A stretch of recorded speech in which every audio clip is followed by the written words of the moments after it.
Namaste students. Today in this video I am going to discuss the CBSE syllabus of class 12 for economics in the year 2020 to 21. You see here it is given theory 80 marks, project 20 marks. So from the theory part you have to study two books. One is Introductory Microeconomics and the second one is Indian Economic Development. For part A means first book Introductory Macroeconomics. In the first chapter you will get 10 marks. Second chapter Money and Banking, it is 6 marks. Determination of Income and Employment, for that you will get 12 marks. Government Budget and the Economy, for that you will get 6 marks. Balance of Payment, for that you will get 6 marks. So from the first book it is 14, and from the second book Indian Economic Development Experience from 1947 to 90 and economic reforms since 1991. So here you will get 12 marks. Next, current challenges facing Indian economy, for that you have to get 22 marks. Development experience of India, a comparison with neighbors, for that 6 marks. So theory paper 40 plus 40, it is 80 marks. So here for part C, this is project work, so for that you will get 20 marks. So I will discuss later the guidelines of the project work. Now see the from part A, Introductory Microeconomics. So here the unit 1, National Income and Related Aggregates. So in this unit you have to study different topics. First, see what is macroeconomics, basic concept of macroeconomics, consumption goods, capital goods, final goods, intermediate goods, stocks and flows, gross investment and depreciation. Again here circular flow of income, means circular flow of income you have to study for two sector model. Methods of calculating national income, the method are value added method, product method, expenditure method, income method. Aggregate related to national income means you have to study gross national product, net national product, gross domestic product, net domestic product at market price, at factor cost, real and nominal GDP, and last is GDP and welfare. So after the first chapter, the second unit is Money and Banking. So in this chapter you have to study what is money, meaning and supply of money, currency held by the public and net demand, deposit held by commercial banks. Next, money creation of commercial banking system. So here you have to study central bank and its functions, example of the Reserve Bank of India, Bank of Issue, Government Bank, Bankers Bank, control of credit through bank rate, CRR, SLR, repo rate and reserve repo rate, open market operation, margin requirement. So in the second chapter these are the topic we have to study. So in this unit 3,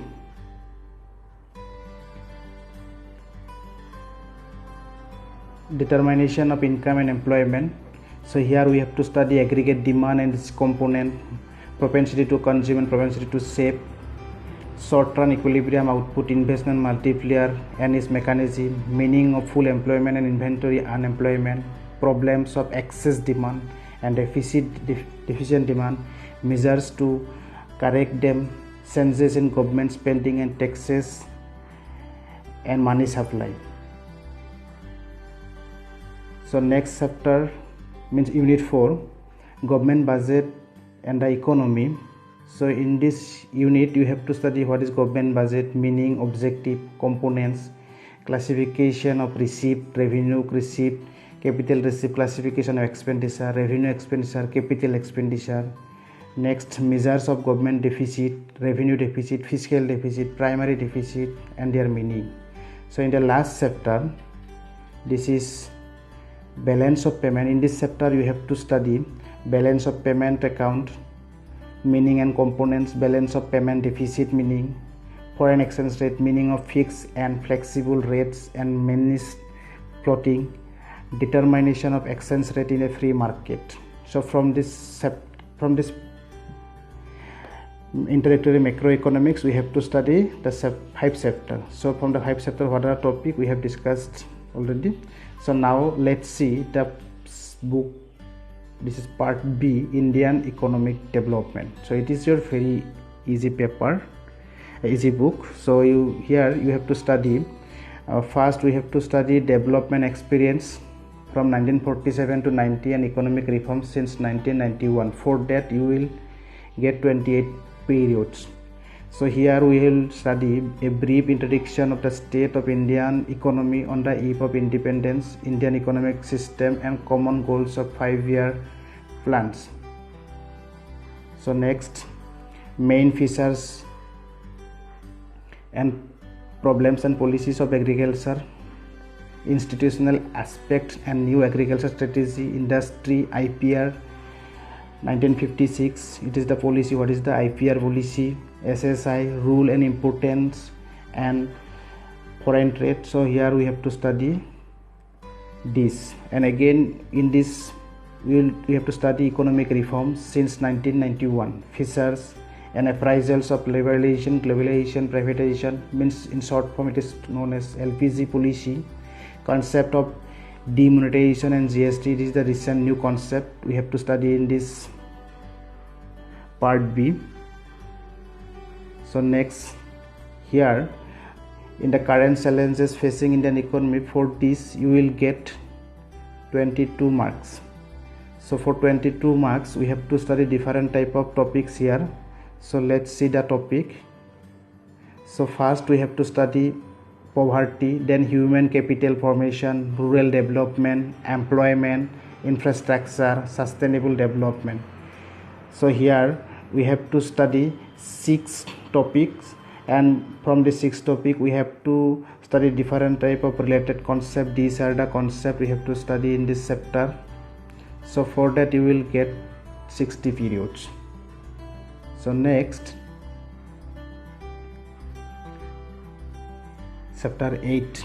So from unit 8, so we have to study here development experience of India. So here in this unit we will compare with neighboring country, means here we will compare mainly 3 countries, India and Pakistan, India and China, and what are the issues of these 3 countries, what are economic growth condition, what is the population condition, what is sectoral development and other human development indicators in these 3 countries.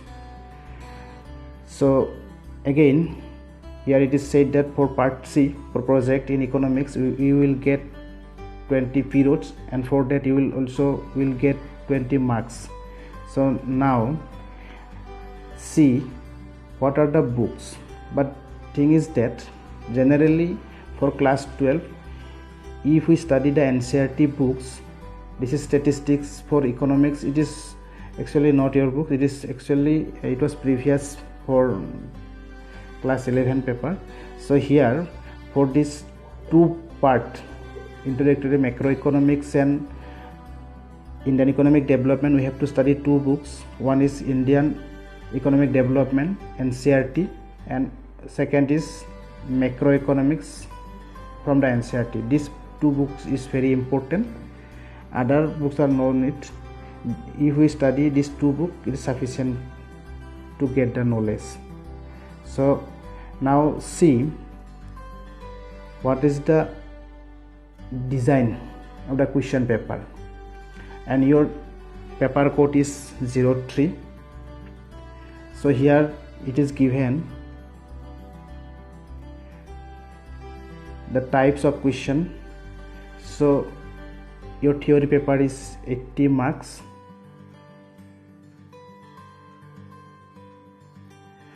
for that, serial number 1, here typology of question is given, remembering and understanding. So in your question paper, 55% will come from the question remembering and understanding. Means exhibit memory and previously learned material by recalling facts, term, basic concept and answer. Demonstrate understanding of fact and ideas by organizing, comparing, translating, interpreting, giving description and stating main ideas. So from the remembering and understanding part, 44 marks will come. If we see the percentage wise, then 55% question will come from the remembering and understanding. And next, second, applying. So from the applying part, 22.5% question will come, and for that 80 marks is given. Solve problems to new situation by applying equal knowledge, fact, technique and rules in a different way. And from the part 3, in serial number 3, analyzing and evaluating creating, for that 22.5% question will come, and for that 18 marks will give. So from this part, here it is said that examine and break information into parts of identifying motives or causes, make inference and find evidence to support generalizations, present and defend opinions by making judgment about information, validity of ideas or quality of work based on a set of criteria, compile information together in a different way by combining elements in a new pattern or proposing alternative solution, and for that you will get 22 marks. Now see, so this is your question paper design, and we have discussed today these two books, Introductory Macroeconomics and Indian Economic Development.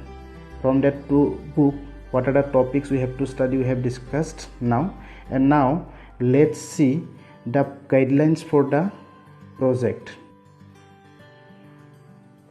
Now this is guidelines for project work in economics class 11-12. Guidelines is same for class 11 and 12, but today we will discuss the class 12 guidelines for project work.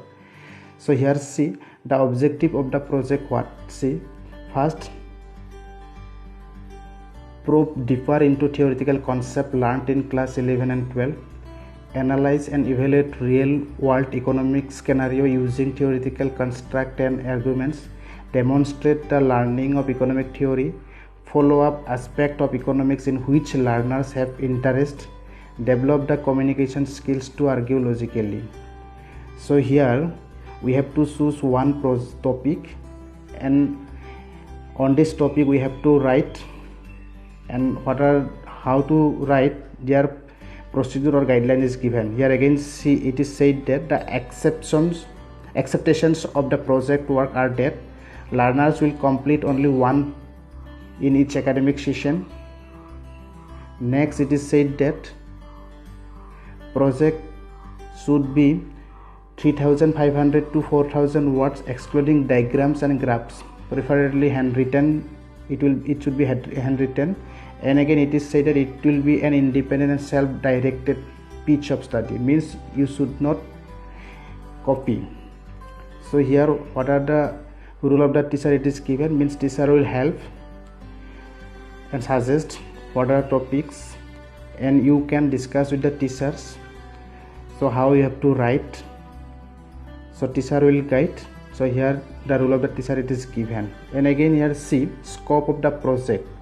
First, here it is said that learners may work upon the following lines as a suggested flowchart. Means first we have to study the choose a topic or title, then we have to collect of the research material data, then we have to organize of material data, then we have to present material.